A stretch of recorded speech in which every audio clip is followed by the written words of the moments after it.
खेत पे जाता नहीं, घर पे रहता नहीं। अब करता क्या है तू सारा दिन संकेत? अरे अम्मा तू फिर शुरू हो गई। काम ही तो करता हूँ और क्या।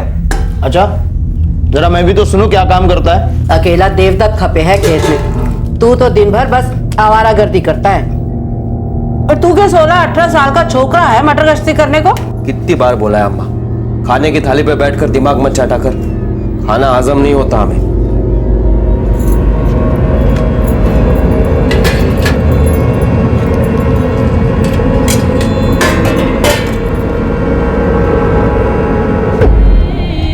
क्यों री, कहाँ लेके जा रही है ये खाना? अम्मा एक रोटी और जरा सा साग ही तो है। बड़ी दया आ रही है। वो 7 दिनों से भूखी है। तुझे भी रहना है उसके संग?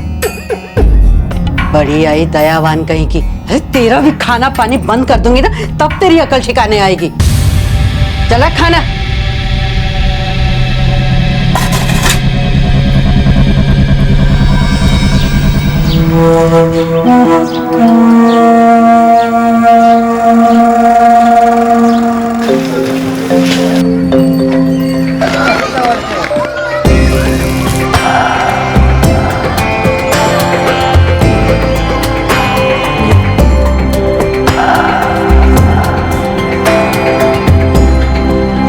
बाबूजी बड़े दिन हुए उज्ज्वला के ससुराल गए हुए, होली भी आ रही है, एक टोकरी और ले लें।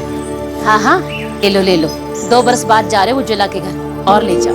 सुन, आलू की एक बोरी आधी आधी कर दे, आधी बोरी साथ ही ले जाएंगे। 2 साल पहले तेरी शादी में आई थी उज्ज्वला, उसके बाद शक्ल नहीं देखी उसकी। सुनिए, समदन जी से बात करके 1 आध महीने के लिए बुला लो उसको यहाँ। ठीक है, बात करके देखता हूँ।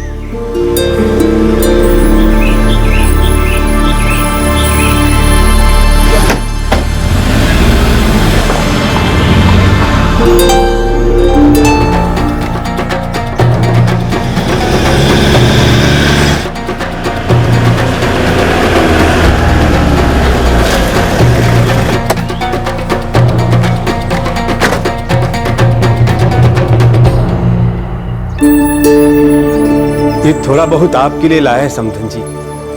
इस बार भगवान की कृपा रही, फसल अच्छी आई। बड़ा अच्छा किया जी, बड़ी मेहरबानी की। समधन जी, बिटिया नजर नहीं आ रही। काम में लगी होगी कहीं। बुला दीजिए उसे, अब आए हैं तो मिलकर जाएंगे। ससुर जी, ये सब्जियां फल ये सब तो ठीक है, पर अब इतने से काम नहीं चलेगा। मैं समझा नहीं। 3 बरस हो गए मेरे और उज्ज्वला के ब्याह को। जब भी आप आते हैं तब ये सब्जी और फल लेके चले आते हैं। भिखारी समझ के रखा है क्या आपने हमें? अरे कैसी बातें कर रहे संकेत जी आप? कभी पूछा है आपने कि आपके दामाद को क्या चाहिए? बोलिए ना, क्या चाहिए आपको? हमारी खेती के लिए एक ट्रैक्टर, एक फटफटी और एक कलर टीवी। जमाना कितना बदल गया है, अपनी बेटी को इतना भी नहीं दोगे? ये प्याज और ये तरकारी तो हमारे खेत में भी उगता है। जो मांगा है वो दे दो और फिर तभी आना इस घर में। उससे पहले बेटी की सूरत देखना भी नसीब नहीं होगा। जय राम जी की।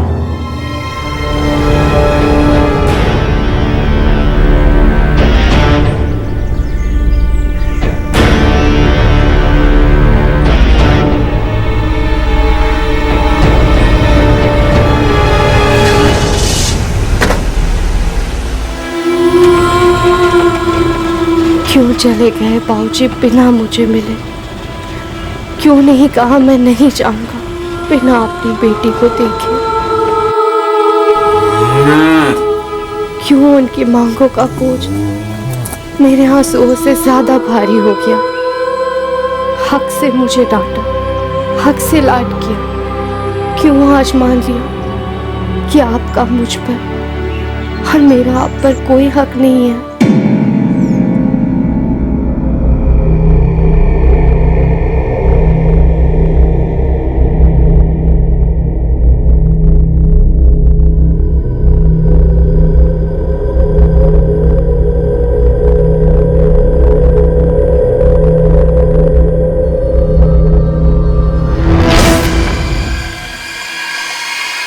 इस बार एक बाप में इतनी ताकत नहीं थी कि वो अपनी बेटी के ससुराल वालों की मांगों को पूरा कर सके। 3 साल पहले झुका था वो।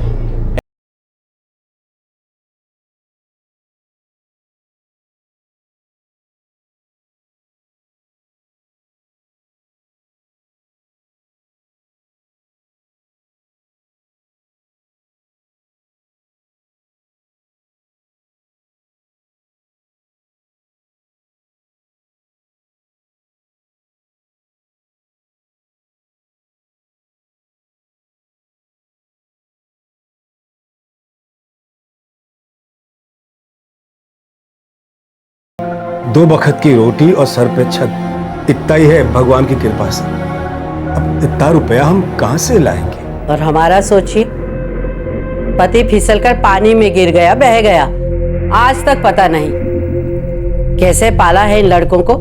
सोचिए, इतनी बहस नहीं करते गणेश जी। और हमारे संकेत के लिए तो कोई भी परिवार 1 लाख रुपया दे देगा बिना सोचे। आप तो आप कह तो ठीक रही हैं, बस हमें थोड़ा सा वक्त दे दीजिए, फिर देखते हैं क्या इंतजाम हो सकता है। ले लो बखत, लेकिन हमें कोई 1.5 लाख रुपया देने वाला मिल गया तो हमारी गलती नहीं होगी।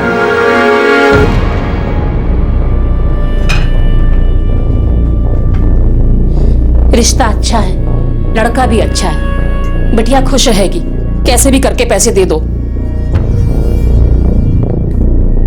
तो क्या बोलता है पारस?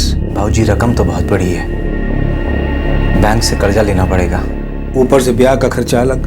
भाऊजी आप तो जानते ही हैं, सारे गांव वालों को पता चल चुका है कि कस्तूरी गांव से लड़के वाले आए थे उज्ज्वला को देखने के लिए। अब अगर लाख रुपए के चक्कर में बात नहीं बनी तो पूरे गांव में बदनामी हो जाएगी। मैं तो कहता हूँ कर्जा ले लेते हैं।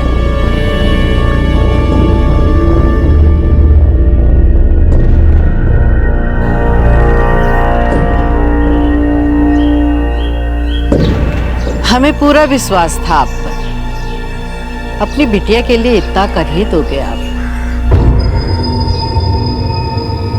ओम मकनाय स्वाहा, ओम इंद्राय स्वाहा, ओम वरुणाय स्वाहा, ओम सूर्याय स्वाहा, ओम भवाय स्वाहा, ओम बुधाय स्वाहा, ओम बृहस्पतये स्वाहा, ओम शुक्राय स्वाहा, ओम इंद्राय स्वाहा, ओम अग्न्याय स्वाहा, ओम भवाय स्वाहा।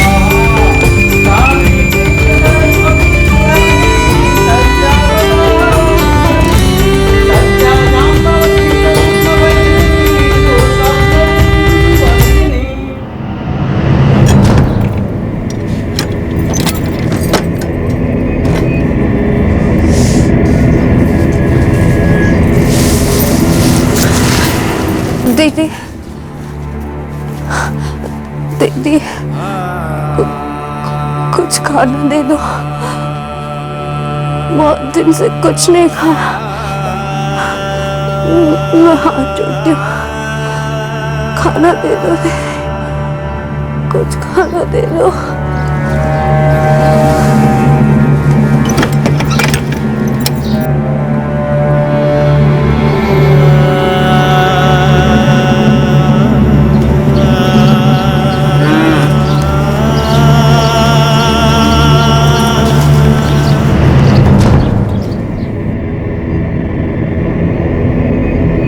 सुनिए, कुछ बात करनी थी।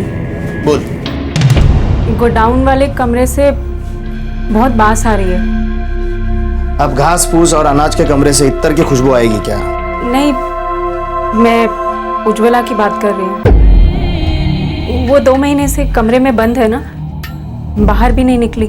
ठीक है, मैं अम्मा जी से बात करता हूँ।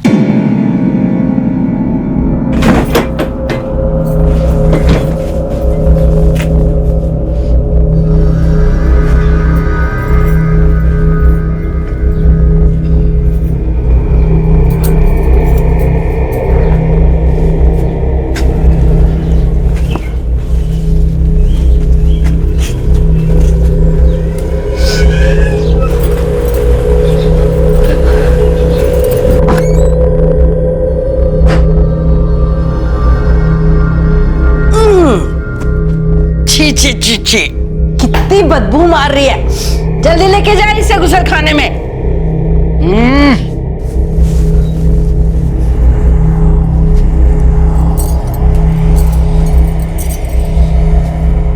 जल्दी खा लेना।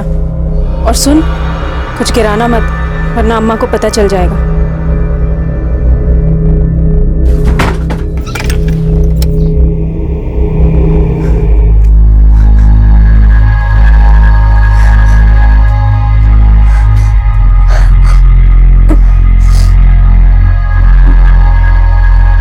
उज्ज्वला के लिए ससुराल वालों का यह क्रूर व्यवहार सिर्फ इसलिए था क्योंकि उसने अपने पिता से ससुराल वालों की मांगे पूरी करवाने से इनकार कर दिया था।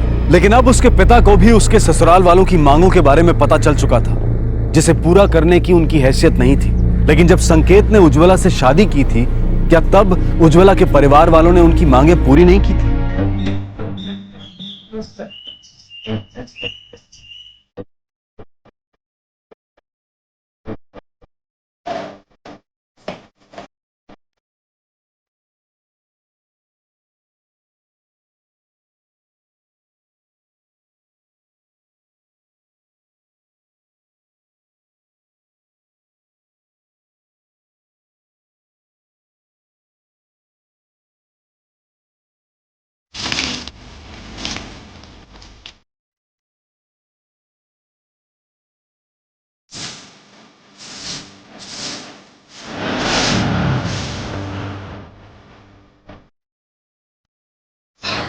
ठीक है।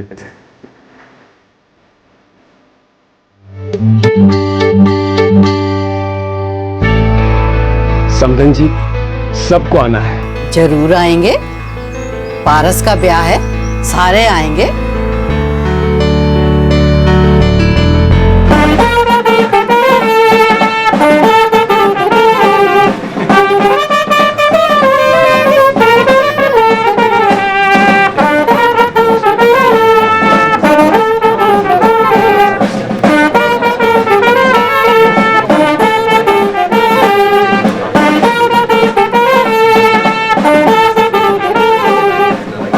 तो बड़े धूमधाम से हो रही है। पैसा तो पानी की तरह बहाया है लड़की वालों ने। मालदार है क्या लड़की के मायके वाले? हमसे पूछ रहे तो तुझे पता होना चाहिए था ना।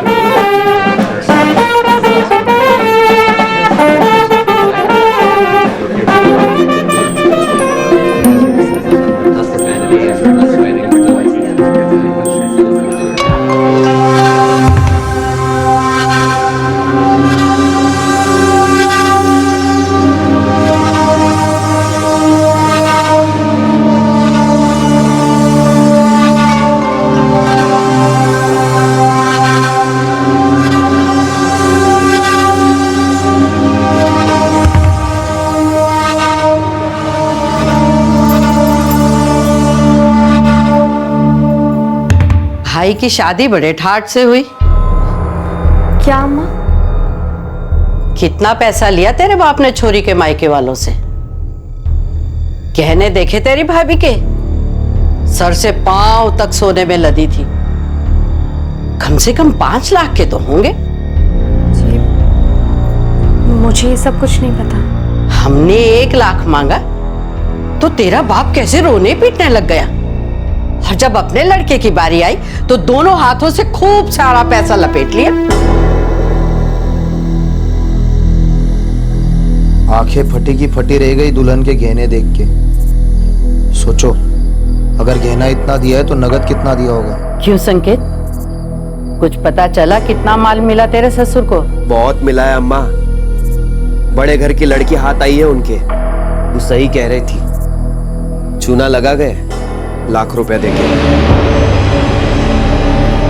अम्मा भगवान कसम, मेरे बाबूजी के पास इतने पैसे नहीं हैं। तब नहीं होंगे, भाई की शादी में तो आ गया ना पैसा। तब नहीं दे सके, अब तो दे सकते हैं, है? और ज्यादा कहाँ मांग रहे हो? एक फटफटी, एक कलर टीवी और ट्रैक्टर तेरे पति के लिए मांग रही हो ना? मुझसे ये नहीं हो सकता। मैं बाबूजी से अब और कुछ नहीं मांग सकती।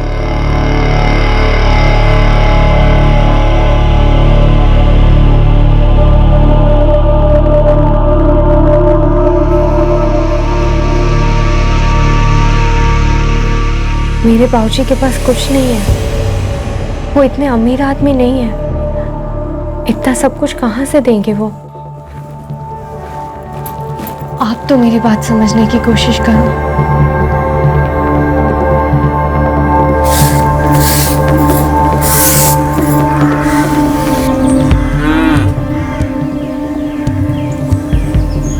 दीदी, आप अम्मा जी को समझाइए ना, आपके देवर जी को भी समझाइए ना। घर में कोई मुझसे सीधे मुंह बात तक नहीं कर रहा। तो मैं क्या करूं? घर में झगड़े लगवाऊं क्या? तो इन सब चीजों में मुझे बीच में मत डाल। बात कर लेना अपने घर वालों से और दिलवा दे उन्हें जो चाहिए, वरना ये लोग क्या करेंगे मुझे नहीं पता।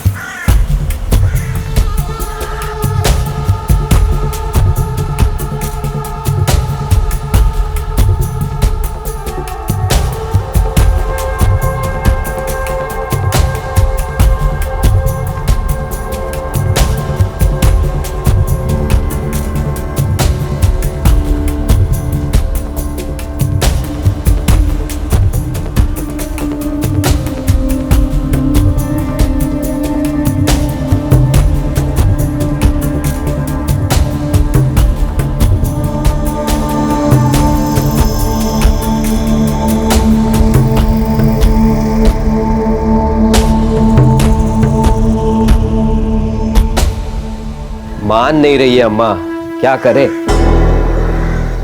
ये घर उसके हिसाब से तो नहीं चलेगा। हमें जो चाहिए वो उसे अपने बाप के घर से लेकर आना ही पड़ेगा। अम्मा, उज्ज्वला पेट से है।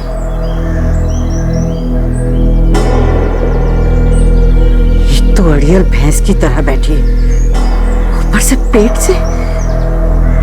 उसकी अकड़ तोड़नी पड़ेगी। ऐसा नहीं हो सकता है, ये मेरा बच्चा है। नहीं चाहिए तेरा बच्चा, किसी को नहीं चाहिए। ये हमारा बच्चा है। जब तक तू अपने बाप से ट्रैक्टर, टीवी और फटपटी ना दिलाए ना, तब तक ना ये बच्चा हमारा और ना तू हमारी। मैं बच्चा नहीं गिरवाऊंगी। तो तू अपने बाप से बात नहीं करेगी, है ना? दिया तो है मेरे बाबूजी ने, 1 लाख रुपया दिया, वो भी कर्जा लेकर। आप कहाँ से देंगे? मैं बाबूजी से कुछ नहीं मांगू। कुछ नहीं मांगेगी तू?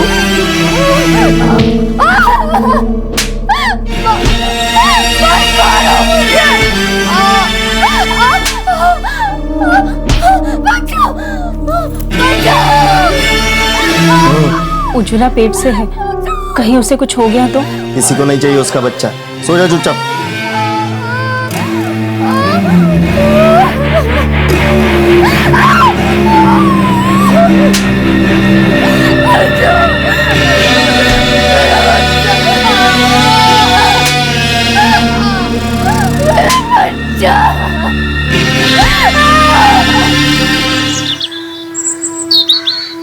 अरे अम्मा, अड़ियल भैंस है वो, नहीं मानेगी। तो ठीक है, जैसा करेगी वैसा भरेगी।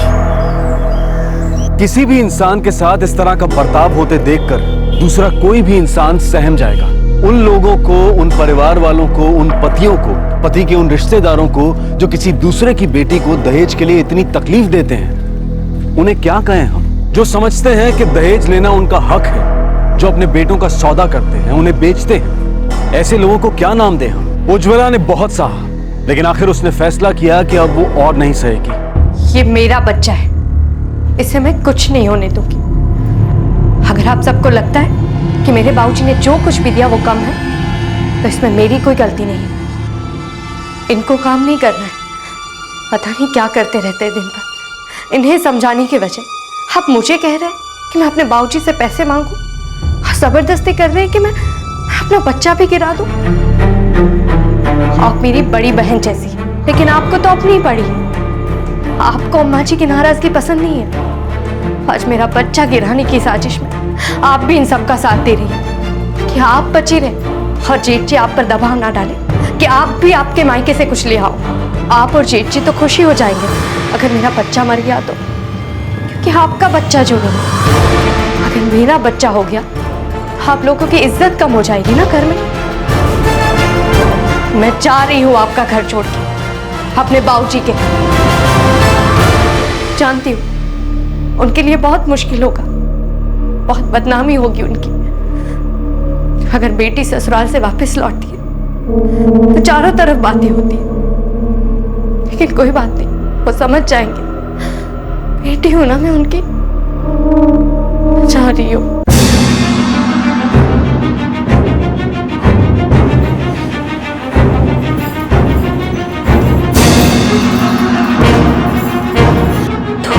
चली गई मेरे मुंह पे, और तू खड़ा खड़ा यहाँ मेरा मुंह देख रहा है।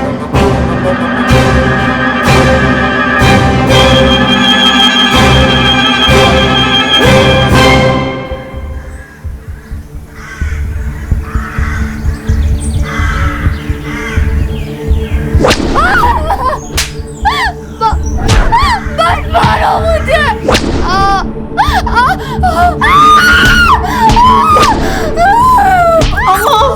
अम्मा बस कीजिए, मर गई तो लेने की देने पड़ जाएंगे।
भूखा रखो उसे, हफ्ते में एक बार खाना दो। दम निकल जाएगा ना तो अकड़ भी निकल जाएगी।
मुझे बचा लो, मेरे भाऊजी तक खबर पहुंचा दो,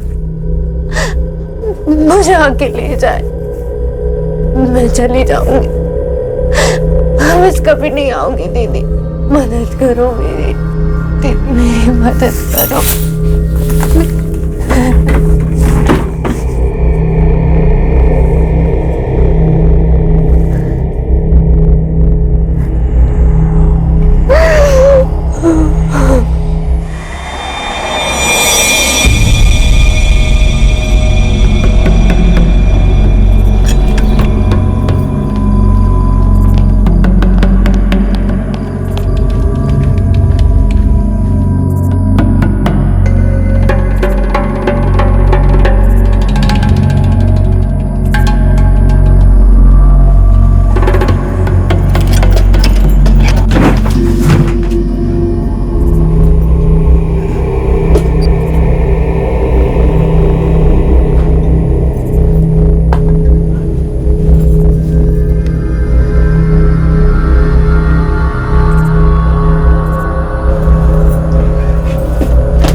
दीदी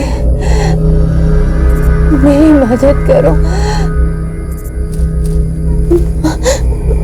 मुझ में उठने तक की ताकत नहीं है। दीदी मुझे मेरे घर तक पहुंचा दो। मुझे माफ कर दे उज्ज्वला, मैं तेरी कोई मदद नहीं कर सकती। तेरी हालत देखकर पगला गई थी मैं। सोचा दरवाजा खुला छोड़ दूंगी तो तू भाग जाएगी, पर अगर तू भाग गई तो तेरी जगह यहाँ जो दूसरी औरत होगी वो मैं होंगी। सबको पता चल जाएगा कि मैंने ही तुझे भगाया। मुझे माफ कर दे, मैं तेरी कोई मदद नहीं कर सकती।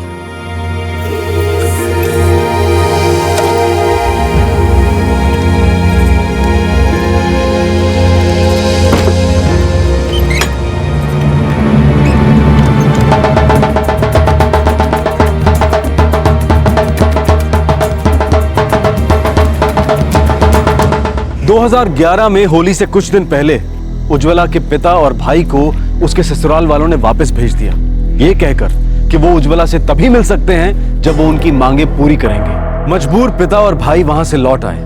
उन्हें पता नहीं था कि उनकी उज्ज्वला क्या कुछ सह रही थी। वो सिर्फ ये समझ रहे थे कि उनकी बेटी के ससुराल वाले उनकी हैसियत से कहीं ज्यादा मांग रहे हैं, लेकिन उन्हें ये नहीं पता था कि उनकी बेटी के ससुराल वाले अपनी मांगे पूरी ना होने पर किस हद तक गिर जाएंगे। दामाद जी को कैसे समझाएं कि खेती बाड़ी में उतनी कमाई कहाँ है। फसल अच्छी आई है पर उतनी भी नहीं कि उन्हें ट्रैक्टर, टीवी और मोटरसाइकिल खरीद के दें। उज्ज्वला बाहर भी ना आई मिलने?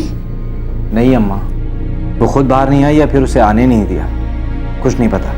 2-4 दिन जाने दो। बिटिया के ससुराल वाले अभी गुस्से में हैं। अभी मिलने की जिद ना करो, आखिर जिंदगी तो वहीं गुजारनी है उज्ज्वला को।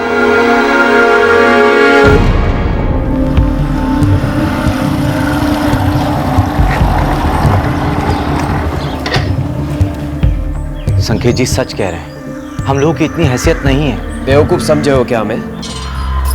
सबको मालूम है कितना माल लेके आई है तेरी लुगाई। संकेत जी, उसमें मेरा कुछ नहीं है, सब कुछ उसका है। वो तेरी तू जाने, हमें सिर्फ अपने सामान से मतलब है। देखिए, मुझे एक बार उज्ज्वला से मिलने दीजिए, बस एक बार बात करूंगा उससे। देख, पहले सब सामान ले आ और उसके बाद मिल लेना उससे। कैसी बातें कर रहे हैं आप? मेरी बहन है वो, हटिए, मुझे उससे मिलना है। ज्यादा हाथ पांव चलाने की गलती ना करना, ज्यादा फड़फड़ा है ना तो हड्डी पसली तोड़ दूंगा। और एक बात कान खोलकर सुन ले, वो तेरी बहन थी, अब वो मेरी घरवाली है। निकल यहां से।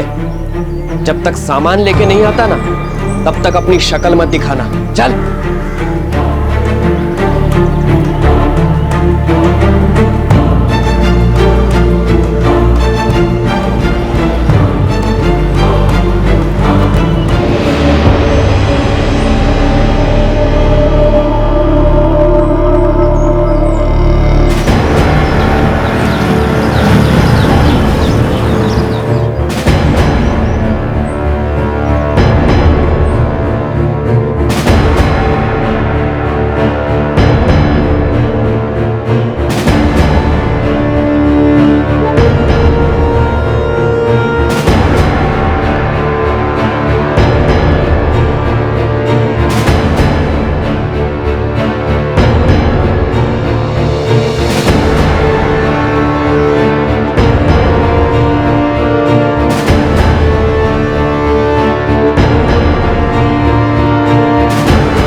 हर बार वो लोग आते हैं और हम धक्के मारकर उन्हें बाहर निकालते हैं, पर ऐसा कब तक हम उन लोगों को रोक पाएंगे? अगर उज्ज्वला के बारे में गांव वालों ने मुंह खोला तो मुश्किल हो जाएगी। अम्मा, कुछ करना पड़ेगा उसका, नहीं तो बवाल खड़ा कर देगी किसी दिन।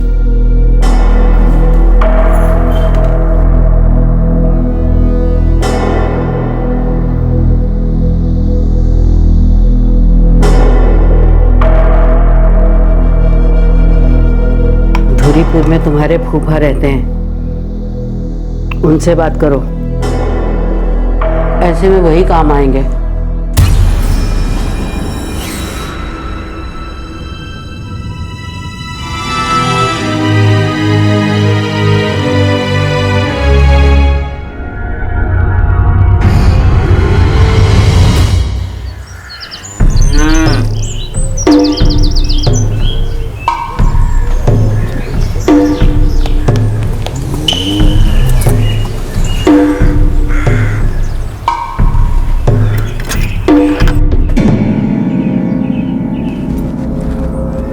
उज्ज्वला, चल उठ, नहा ले।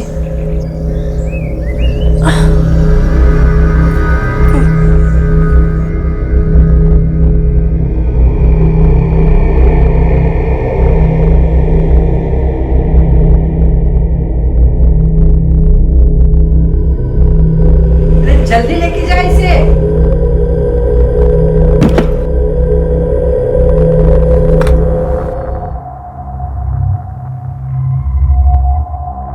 खा ले, तेरे लिए है।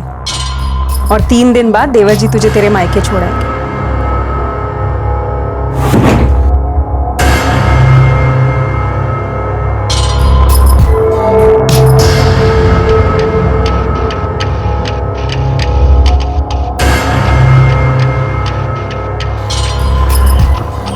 सफर करने जितनी ताकत आ गई है उसमें। जी अम्मा, 4 दिन से पूरा खाना खिलाया है, अब पहले से काफ़ी बेहतर है। अभी कपड़े बांध दो उसके।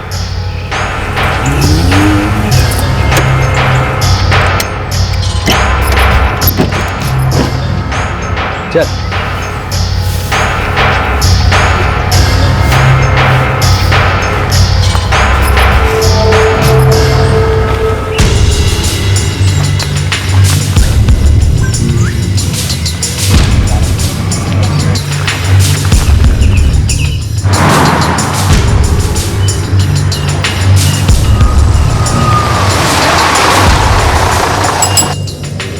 टिकट बोलो, टिकट हवाई टिकट बोलो, टिकट। धुरीपुर के 2 टिकट देना। धुरीपुर का टिकट।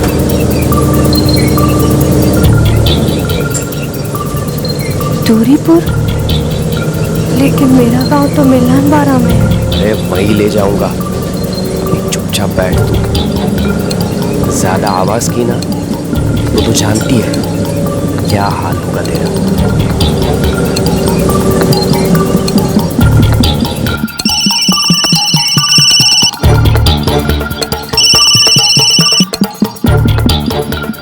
हाँ बेटा संकेत बोलो। बस 20 मिनट में पहुंचता हूँ। ठीक है तो घर पर पहुंच। अजीत और तिलक घर पे ही हैं, मैं भी थोड़ी देर में पहुंचता हूँ। ठीक है फूफा जी।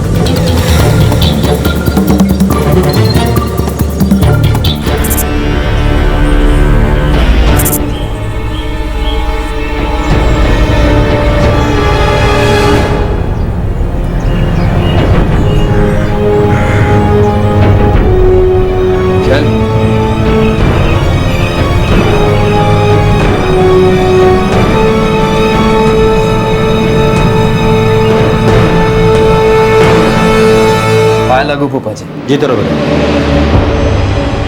आओ छो।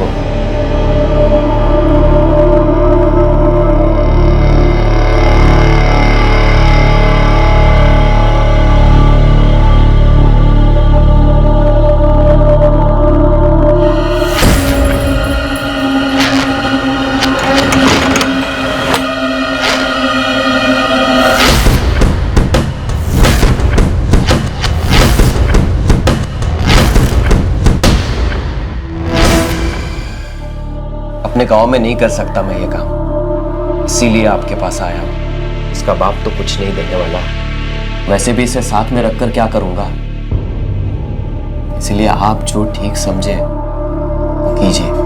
ठीक है तो सब मुझ पे छोड़ दे, मैं सब संभाल लूंगा। ठीक है फूफा जी, तो मैं चलता हूँ। ठीक है पायला। जीते रहो।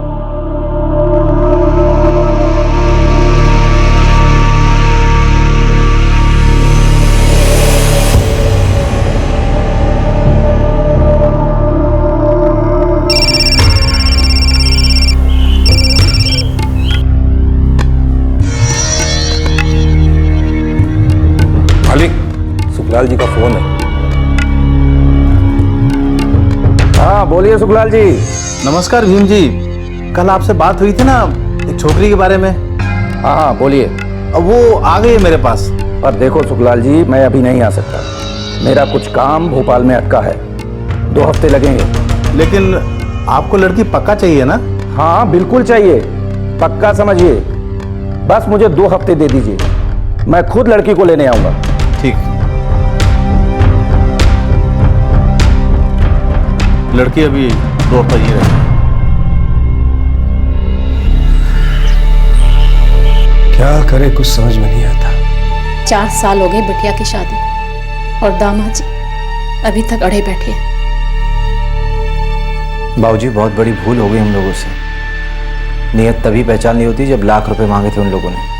बेटा ये तो नसीब की बात है, होता वही है जो लिखा होता है। चल भाई, यहाँ घर में सर खुजा के बैठने से कोई फायदा नहीं, खेत पे ध्यान नहीं दिया तो यहाँ भी लाले पड़ेगी। चल।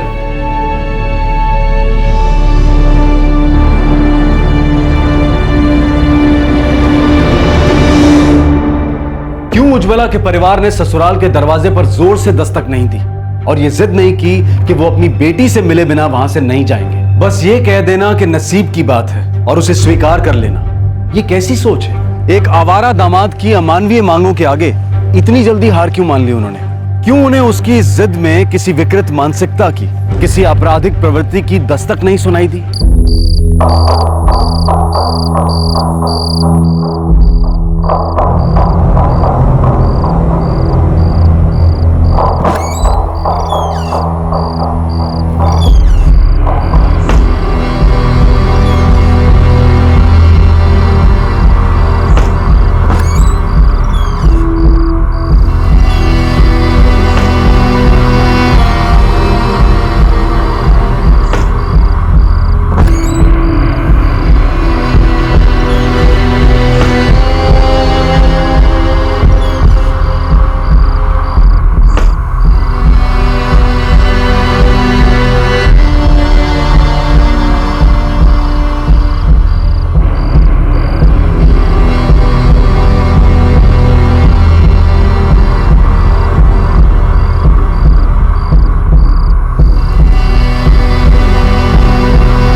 संकेत अब ना ही उज्ज्वला से कोई रिश्ता रखना चाहता था और ना ही वापस उसे उसके पिता के घर भेजना चाहता था। एक बार फिर उज्ज्वला को संकेत के फूफा सुखलाल के घर के एक कमरे में कैद कर दिया गया, जहां एक बार फिर शुरू हो गया सुखलाल और उसके दो बेटों अजीत और तिलक के हाथों यातनाओं का सिलसिला। और फिर 14 दिन बाद अपने वादे के अनुसार एक साहूकार भीमचंद्र उसे लेने आ गया।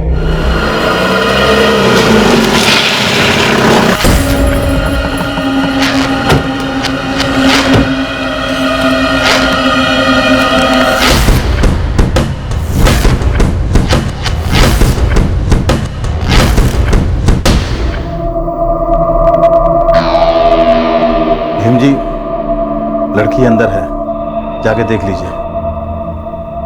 उदय, जाओ।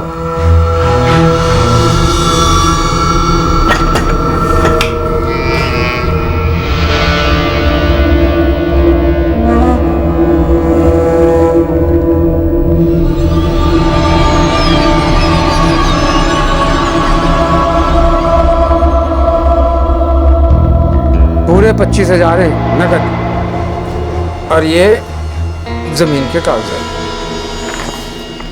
सुखलाल जी, क्या देख रहे हो? सब बराबर है। अरे भीम जी, आपने दिया तो सब ठीक ही होगा, फिर भी नजर दौड़ाने में क्या हर्ज है? दौड़ाइए नजर। सब ठीक है। लड़की को बोलो जाने के लिए तैयार हो जाए।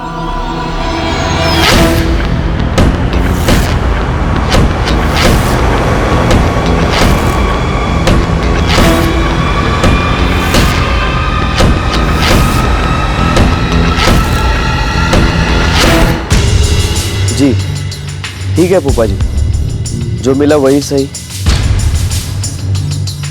अम्मा, फूफा जी का फोन था। बिकी के नहीं अब तक? बिक गई।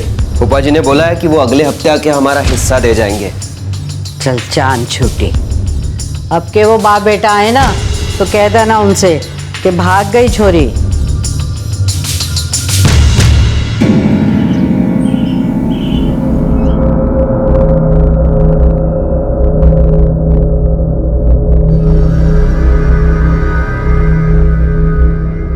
महीना हो गया कर्जा लिए। तो जा लेके आ जा। काय के लिए लिया था कर्जा? ट्रैक्टर के लिए। तो जा उसका ट्रैक्टर उठा ला। जी मालिक। क्या चाहिए तेरे को? कौन है? छोकरी है मालिक। तू जा अपना काम कर। जी मालिक।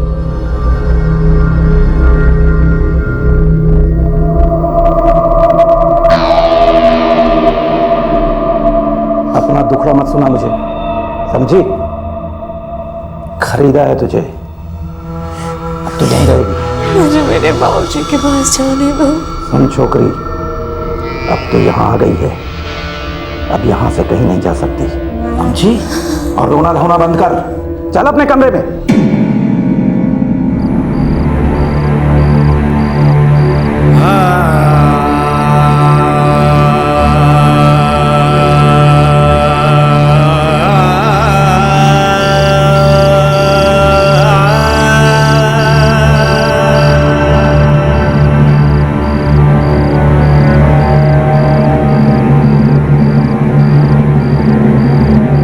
दरिंदे की तरह बर्ताव करने वाले पति के घर से वैसे ही एक रिश्तेदार के घर पहुंची उज्ज्वला, जहां से उसे बेच दिया गया एक साहूकार को। जब ऐसा लग रहा था कि उज्ज्वला की जिंदगी में रोशनी की कोई किरण कभी नजर नहीं आएगी, तभी एक दिन उसे इस कैद से आजाद होने का एक मौका मिला।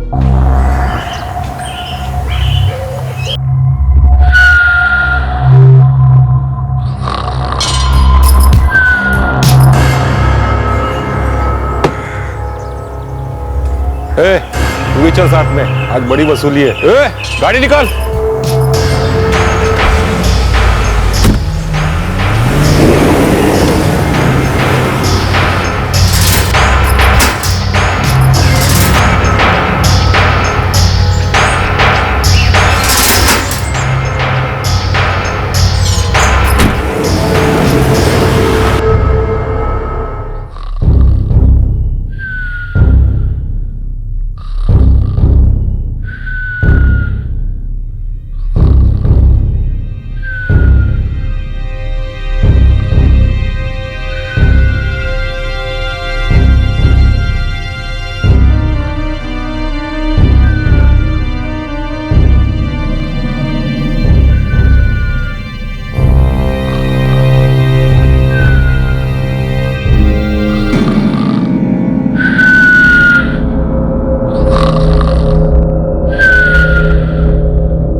भाई साहब ये बस स्टैंड कहाँ है? कहाँ जाना? मिलन बारा गाँव।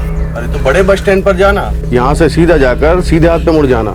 10 मिनट का रास्ता है, वहाँ मिलेगी तुझे मिलन बारा की बस।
क्या सोचा था तूने?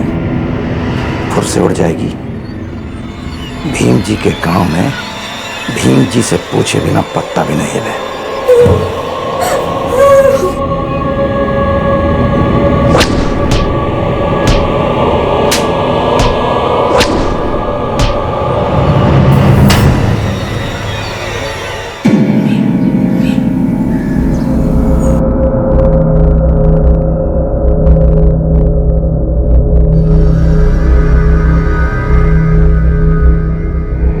मालिक, बुखार अब तक नहीं उतरा है। मालिक, मरमराजा छोरी बेकार में मामला बढ़ जाएगा और फिर संभालना बहुत मुश्किल होगा। और उसे ठिकाने कहाँ लगाएंगे?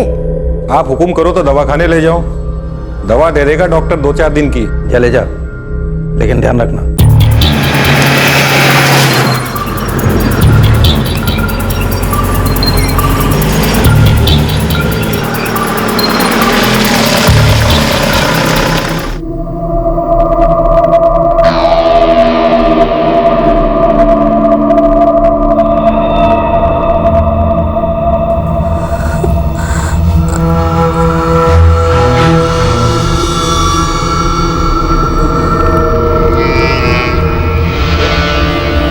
क्या है? किसने ऐसी हालत की तुम्हारी?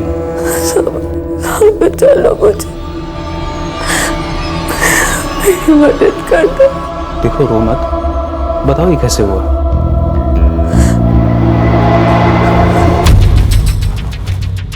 कि क्या हालत की है आपने उस लड़की की? कितने निशान है मारपीट के? और तो और वो कह रही थी कि आपने उसे कैद करके रखा हुआ है। जमींदार भीम जी का नाम सुना है डॉक्टर? उसकी औरत है ये। और कुछ पूछना है? सवाल जवाब करना है? ज्यादा पूछताछ करेगा ना तो तेरी पूछताछ करने वाले को तू कहीं नजर नहीं आएगा, समझ गया? चुपचाप इलाज कर, 2-4 दिन की दवा दे दे उसे, जा।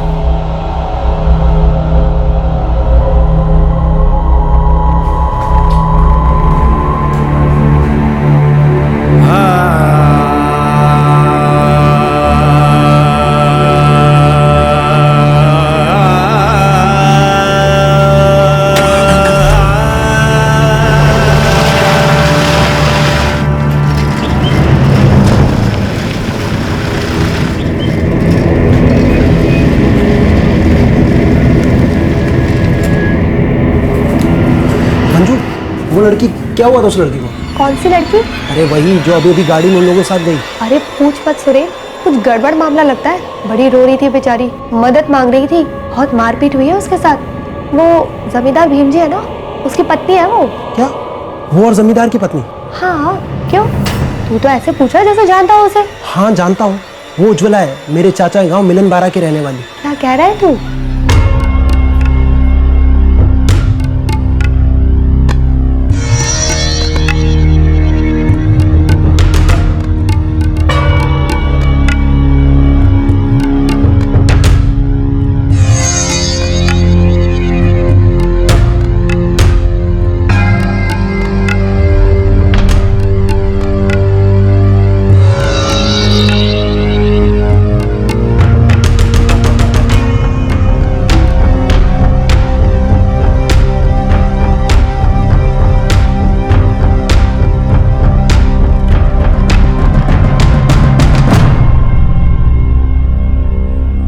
नमस्ते जी, मैं विद्याधर जी का भतीजा हूँ, सुरेन। बैठो ना जी, बोलो क्या बात है?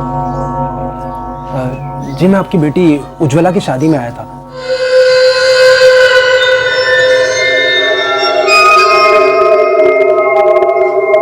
कस्तूरी गांव के संकेत से हुई थी ना उसकी शादी। हाँ लेकिन ये सब क्यों पूछ रहा है? हुआ क्या है? अभी उज्ज्वला कहाँ है?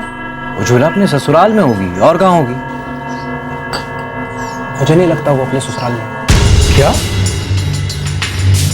जी मैं बूना गोंडा के दवाखाने में नौकरी करता हूँ। 2 दिन पहले कुछ लोग आपकी बेटी को इलाज के लिए लाए थे। बहुत बुरी हालत थी उसकी, बहुत मारा गया था उसे। और वो लोग बोल रहे थे कि वो किसी भीमचंद्र नाम के जमींदार की पत्नी है। ये सब क्या बोल रहा है तू? मेरा दिमाग भी ऐसे ही चकरा गया था। फिर मैंने आसपास पूछताछ की तो पता चला कि भीमचंद्र उसे कहीं से खरीद के लाया है। चलो उस संकेत की खबर लेते हैं। चाचा जी ऐसी गलती भूल के ही मत करना, वो लोग बहुत चालाक हैं। अगर उन्हें हल्की सी भनक लग गई ना तो उज्ज्वला को कुछ भी कर सकते हैं। अभी हम सब लोगों को उज्ज्वला को बचाने की सोचनी चाहिए, यह आसान काम नहीं। भीमचंद्र बहुत बड़ा आदमी है, गांव का साहूकार है। उसने मुस्टंडे रख छोड़े हैं चौकीदारी और वसूली के लिए। और गांव का हर आदमी जानता है कि वो अपने मजे के लिए औरतें खरीदता है, और जब उनसे मन भर जाता है तो उसे बेचकर एक नई औरत ले आता है। बाबूजी तभी उन लोगों ने हमें उज्ज्वला से मिलने नहीं दिया। जब जोर दिया तो मारपीट पे उतरा है।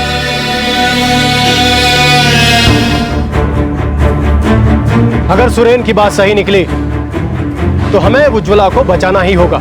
4 साल हो गए बिटिया को देखे हुए, न दामाद जी न उनकी माँ कोई हमको बिटिया से मिलने का मौका ही नहीं दे रहे। हमको लगा कि हमने उनकी मांगे पूरी नहीं की इसलिए ऐसा कर रहे। क्या खबर थी कि बिटिया के साथ ये सब हो रहा है। अब ये हमारे गांव के इज्जत का मामला है।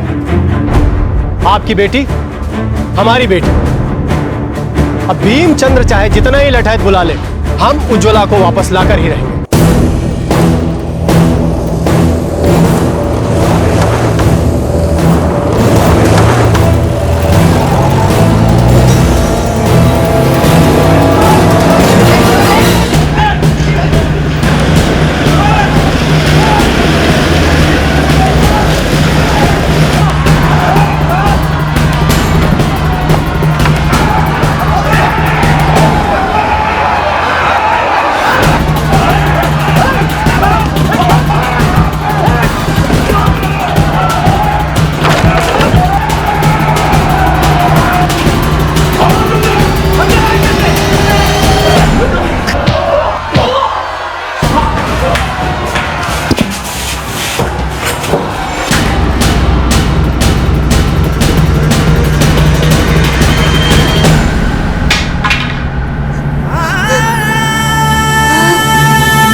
साहब, इस आदमी ने हमारे गांव की लड़की उज्ज्वला को अपने घर में बंद करके रखा है और उसके साथ तरह तरह के जुल्म किए इसने।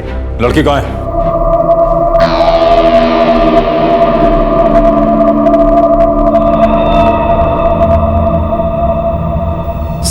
साहब इस लड़की को खरीद के लाया था। इंस्पेक्टर साहब, आप जरा यहाँ आइए ना। ये बात तो हम लोग आपस में मिलकर निपटा सकते हैं। साहब, अगर आपने इसकी बात सुनी या ऐसे निपटने की कोशिश की तो कसम से मैं इसको यही खत्म कर दूंगा। बंद करो ये खून खराबे की धमकियां। पहले मुझे लड़की की ज़बानी सुनना है कि सच क्या है।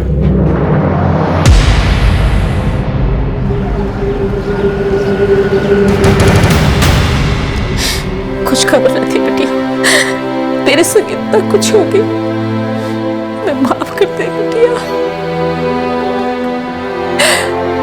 माफ कर।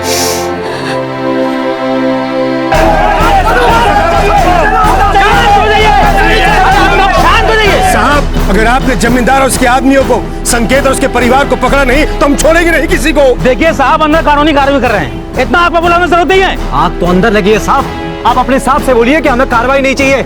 अरे हमें इंसाफ चाहिए, हमें सजा दिलवानी है उन लोगों को। अगर आप कुछ नहीं करेंगे तो हम लोग अपने हिसाब से निपटेंगे उन लोगों से। हाँ, हम सजा देंगे उनको।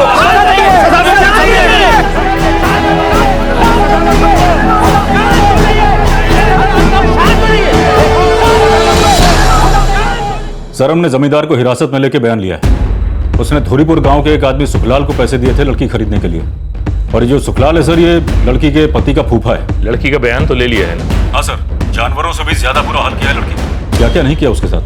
बहुत बुरी हालत है सर उसकी, और यहाँ के हालात भी बहुत नाजुक है। गाँव वाले बहुत भड़के हुए हैं, अगर बात बढ़ गई तो हाथ से निकल जाएगी। लड़की को मेडिकल के लिए भेज दो। सारे गुनाहगारों को फौरन गिरफ्तार करो। मामला आगे मत जाने दो।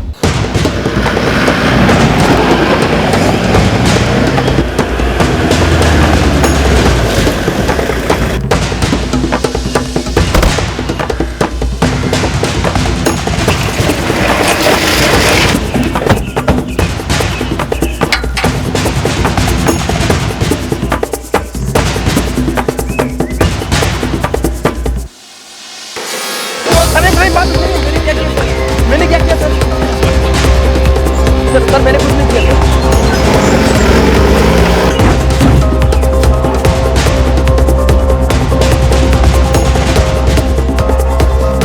उसमें देखो। जी सर। चलो।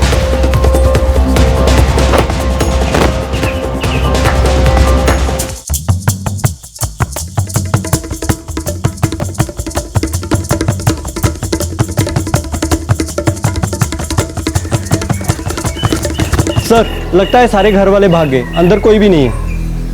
साहब, वो तो कल रात ही चले गए थे। अरे जल्दी कर, चलो आओ।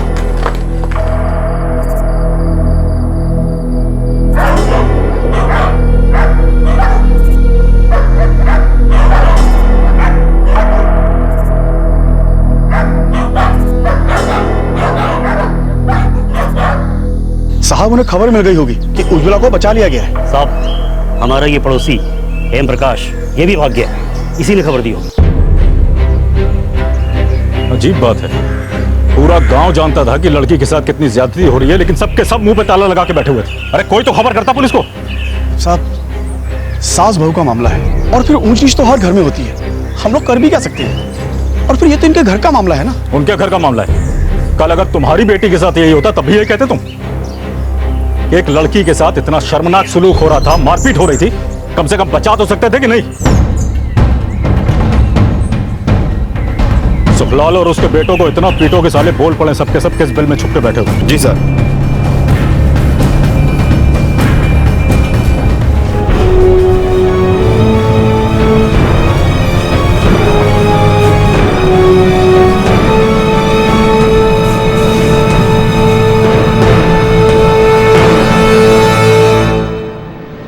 उज्ज्वला को बहुत ही बुरी तरह टॉर्चर किया गया है, बार बार उसका शोषण भी हुआ है, शारीरिक मानसिक यातनाएं दी गई। रिपोर्ट कब तक मिल जाएगी?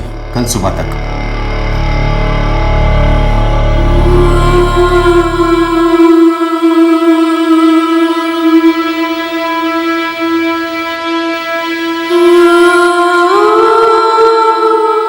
मैंने बहुत कोशिश की बाबूजी, हाथ भी छोड़े कि मुझे घर जाने दो, लेकिन किसी ने मेरी नहीं सुनी। बेटा मैं अपने आप को जिंदगी भर माफ नहीं कर पाऊंगा। चुपचाप वहां से चला आया, मिलने की कोशिश भी नहीं की। उनकी मांगे तेरे आंसुओं पे इतने भारी क्यों पड़ गई? अब मैं अपने आप से कभी नजरें नहीं मिला पाऊंगा। कैसा बाप हूं, मेरी बच्ची के साथ इतना कुछ हो गया और मैं कुछ नहीं कर सका। मुझे माफ कर दे, मैं तेरा गुनहगार हूं, मुझे माफ कर दे।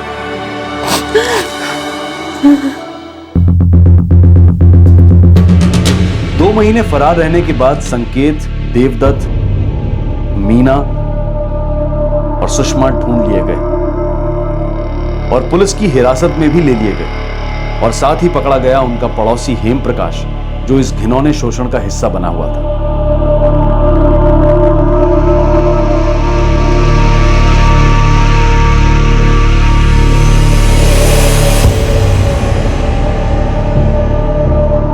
पुलिस को दिए गए बयान में सारे मुजरिमों ने अपने जुर्म को कबूल कर लिया।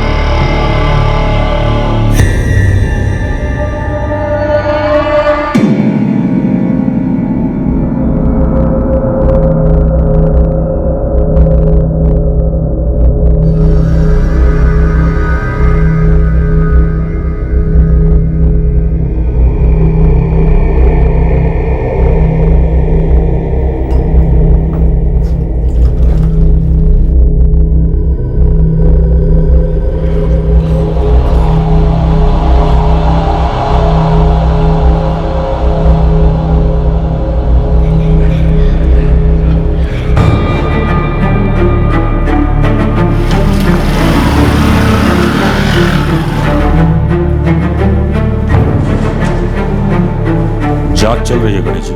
चल रही है मतलब? देखो आपको तो पता है कि हमने चार्जशीट फाइल कर दी और अब ये केस अदालत के सामने है और वहां तो थोड़ा टाइम लगेगा ही। और कितना टाइम लगेगा साहब? अपराधी जमानत पे रिहा है, आजाद घूम रहे हैं। अदालत को और क्या सबूत चाहिए? सबको सब कुछ साफ साफ पता है। 4 साल तक उन्होंने मेरी बहन के साथ गंदा और घिनौना अत्याचार किया, उसके बावजूद भी वो लोग बाहर आजादी से घूम रहे हैं। कहाँ है आपका न्याय साहब? देखो कोर्ट कचहरी में थोड़ा वक्त लगता है, आपको थोड़ा धीरज रखना पड़ेगा। फिलहाल मैं बस इतना कह सकता हूं कि आपको न्याय मिले।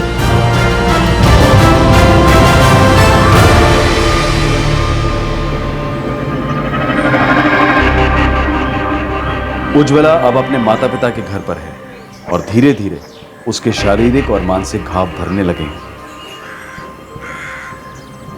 उज्ज्वला ने सीआरपीसी 164 के तहत अपना बयान दिया और सभी मुजरिमों की शिनाख्त भी की। सुखलाल के बड़े बेटे अजीत को छोड़कर बाकी सभी गुनहगारों को हिरासत में लिए जाने के कुछ ही महीनों बाद जमानत मिल गई। उज्ज्वला के ससुराल वाले अब भी उसी गांव में रहते हैं। हालांकि गांव वालों ने उनके घिनौने जुर्म की वजह से उनसे नाता तोड़ दिया है। उज्ज्वला इस केस के हर पहलू के बारे में जानकारी हासिल करती रहती है और उसका परिवार, उसके गांव वाले बार बार पुलिस स्टेशन जाकर इस मुकदमे के बारे में पूछताछ करते रहते हैं। वो सब आज तक इंसाफ मिलने का इंतजार कर रहे हैं। 66 आजादी के 66 साल के बाद भी हमारे देश में दहेज के लिए ससुराल वालों ने एक बहू को 2 साल तक कैद में रखा और फिर उसे बेच दिया, सिर्फ दहेज के लिए। मोटरसाइकिल, कलर टीवी, ट्रैक्टर के लिए। उज्ज्वला की कहानी हमारा दिल दहला देगी।